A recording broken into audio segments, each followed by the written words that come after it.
but my disease grew upon me. For what disease is like alcohol? And at length even Pluto, who was now becoming old and consequently somewhat peevish, even Pluto began to experience the effects of my ill temper.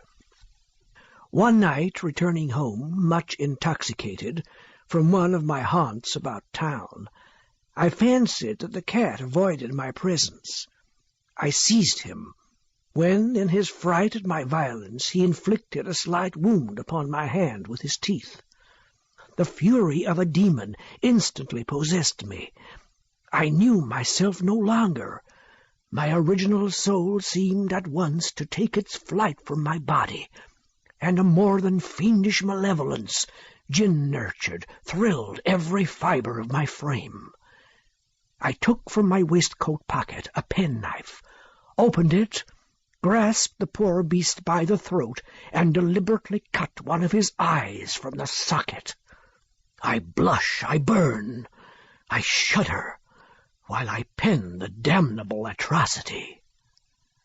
When reason returned with the morning, when I had slept off the fumes of the night's debauch, I experienced a sentiment half of horror, half of remorse for the crime of which I had been guilty, but it was, at best, a feeble and equivocal feeling, and the soul remained untouched. I again plunged into excess, and soon drowned in wine all memory of the deed. In the meantime the cat slowly recovered. The socket of the lost eye presented, it is true, a frightful appearance, but he no longer appeared to suffer any pain. He went about the house as usual, but, as might be expected, fled in extreme terror at my approach. I had so much of my old heart left as to be at first grieved by this evident dislike on the part of a creature which had once so loved me. But this feeling soon gave place to irritation, and then came, as if to my final and irrevocable overthrow, the spirit of perverseness.